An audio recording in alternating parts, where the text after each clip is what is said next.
I don't know if you know this, but America did have concentration centers. They called them killing centers.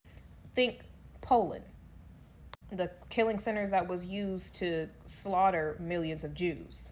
They had that here. And it was in Natchez, Mississippi. It was called the Devil's Punch Bowl. Imagine why they called it the Devil's Punch Bowl. What color is punch? Now, what color is blood? Now, to describe the terrain of the Devil's Punch Bowl, it was a trench. Imagine, I would say, 2 mile wide, right, with really, really, really steep walls surrounding it. And it was in the middle of the woods, Natchez, Mississippi. But this specific area got zero shade. It was the perfect place to do what the Union soldiers wanted to do.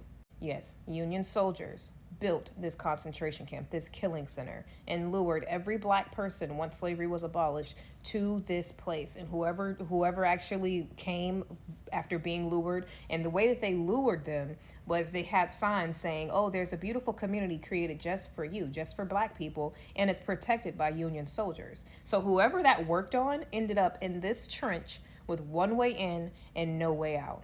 Once they were in this Devil's Punch Bowl, it was just fair game. If they weren't firing squad style killing black people within this trench, they were making them work to death. But I want you to know, this wasn't a plantation. This wasn't somewhere that would make money. They were just putting people to work to kill them, to literally work them to death. And once they died, stacked them inside of the housing units that they had, because these were not just regular houses. These were, it was a concentration camp. They stacked the dead bodies in these housing units next to living beings. So now you have diseases. Now these diseases can kill you pretty quick when you don't have a lot of sanitation around you.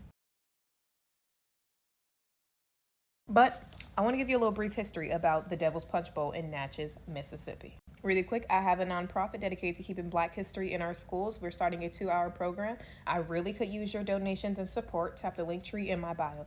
But let's get into it. Now, before slavery was abolished in 1965, Natchez was a predominantly white city. There was barely any black people there, if any. So once slavery was abolished, it was only right for black people to start to go west, because the South was not nice to them. And also, west is where the jobs was. You know, you had San Francisco, you had Detroit, Michigan, you had a lot of different places, Beaumont, Texas. So you really did have a lot of different job opportunities and potential better life out west. So in order to get west, you had to go through Natchez. Now, Natchez, like I said, was a white city, but they had a lot of space. So black people figured, okay, well, if we can build our life here, we'd be happy. Everything will be fine. There's jobs for us here. We could also create some jobs. And everything would have worked, and they would have worked cohesively had the white population not saw black people as a threat, because now there's a housing shortage. Now there's a job shortage. And not only that, I'm competing with a black man for a job when this black man isn't even a man. They didn't look at us as human.